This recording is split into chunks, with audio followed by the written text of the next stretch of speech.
ಪ್ರವಾದಿ ಏಷಾಯನ ಗ್ರಂಥದಿಂದ ವಾಚನ. ಅಧ್ಯಾಯ 48, ವಚನಗಳು 17ರಿಂದ 19ರವರೆಗೆ. ನಿನ್ನ ಜೀವೋದ್ಧಾರಕನು, ಇಸ್ರಾಯೇಲಿನ ಪರಮ ಪಾವನನು ಆದ ಸರ್ವೇಶ್ವರ ಸ್ವಾಮಿಯೇ ನುಡಿದಿಹನು. ನಿನಗೆ ಕ್ಷೇಮಕರವಾದ ಮಾರ್ಗವನ್ನು ಬೋಧಿಸುವವನು, ನೀ ಹೋಗಬೇಕಾದ ಹಾದಿಯಲ್ಲಿ ನಡೆಸುವನು. ಅಂತಂತ ಸರ್ವೇಶ್ವರ ಸ್ವಾಮಿ ದೇವರು ನಾನು. ಎಷ್ಟೋ ಚೆನ್ನಾಗಿರುತ್ತಿತ್ತು ನೀ ನನ್ನ ಆಜ್ಞೆಗಳನ್ನು ಪಾಲಿಸಿದರೆ. ಇರುತ್ತಿತ್ತು ನಿನಗೆ ಸುಖ ಶಾಂತಿ ಮಹಾ ನದಿಯಂತೆ. ನಿನ್ನ ಸತ್ಯಸಂಧತೆ ಸಮುದ್ರದ ಅಲೆಗಳಂತೆ. ಅಗಾಣಿತವಾಗಿರುತ್ತಿತ್ತು ನಿನ್ನ ಸಂತತಿ ಕಡಲ ಮರಳಿನಂತೆ. ನಿನ್ನ ಕರುಳಿನ ನುಡಿಗಳು ಉಸುಬಿನ ಅಣುರೇಣುಗಳಂತೆ. ಅವರ ಹೆಸರುಗಳು ಕೆಟ್ಟು ಅಳಿದು ಹೋಗುತ್ತಿರಲಿಲ್ಲ ನನ್ನ ಮುಂದೆ. ಪ್ರಭುವಿನ ವಾಕ್ಯ. ದೇವರಿಗೆ ಕೃತಜ್ಞತೆ ಸಲ್ಲಲಿ. ಕೀರ್ತನೆ ಶ್ಲೋಕ.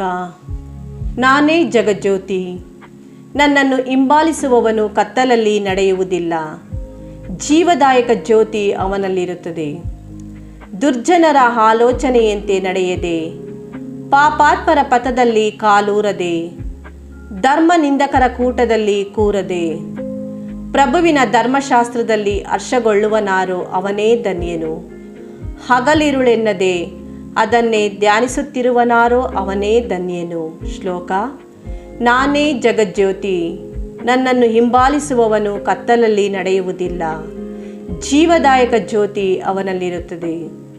ನದಿಯ ಬದಿಯಲ್ಲಿ ಬೆಳೆದಿಹ ಮರದಂತೆ, ಸಕಾಲಕ್ಕೆ ಫಲವಿವ ವೃಕ್ಷದಂತೆ, ಎಲೆಬಾಡದೆ ಪಸಿರಿರುವ ತರುವಂತೆ ಸಿಗುವುದು ಅವನ ಕಾರ್ಯಗಳಿಗೆ ಸಫಲತೆ.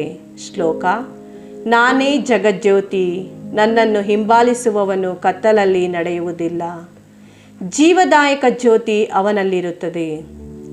ದುರುಳರಾದರೂ ತೂರಿ ಹೋಗುವರು, ಬಿರುಗಾಳಿಗೆ ತರಗಲೆಯಾಗುವರು. ಸಜ್ಜನರ ಮಾರ್ಗಕ್ಕಿದೆ ಪ್ರಭುವಿನ ಪಾಲನ, ದುರ್ಜನರ ಮಾರ್ಗಕ್ಕಿದೆ ಸಂಪೂರ್ಣ ವಿನಾಶನ.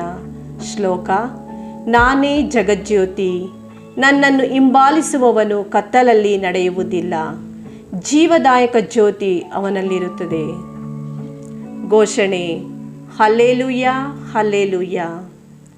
ಲೋಕಕ್ಕೆ ಪ್ರಭುವೂ ರಾಜರೂ ಆಗಿ ಬರುವವರನ್ನು ನೋಡಿರಿ. ನಮ್ಮನ್ನು ದಾಸತ್ವದ ಬಂಧನದಿಂದ ಅವರು ಬಿಡಿಸುವರು. ಹಲ್ಲೆಲೂಯ. ಸಂತ ಯೋಹಾನನು ಬರೆದ ಪವಿತ್ರ ಶುಭ ಸಂದೇಶದಿಂದ ವಾಚನ. ಅಧ್ಯಾಯ 11, ವಚನಗಳು 16ರಿಂದ 19ರವರೆಗೆ. ಆ ಕಾಲದಲ್ಲಿ ಯೇಸು ಜನಸಮೂಹವನ್ನು ಉದ್ದೇಶಿಸಿ ಹೀಗೆಂದರು, ಈ ಪೀಳಿಗೆಯನ್ನು ನಾನು ಯಾರಿಗೆ ಹೋಲಿಸಲಿ? ನಾವು ಕೊಳಲುದಲು ನೀವು ಕುಣಿದಾಡಲಿಲ್ಲ, ನಾವು ಶೋಕಗೀತೆಗಳ ಹಾಡಲು ನೀವು ಕಣ್ಣೀರಿಡಲಿಲ್ಲ ಎಂದು ಪೇಟೆ ಬೀದಿಯಲ್ಲಿ ಕುಳಿತು ಒಬ್ಬರಿಗೊಬ್ಬರು ಕೂಗಾಡುವ ಮಕ್ಕಳನ್ನು ಇವರು ಹೋಲುತ್ತಾರೆ.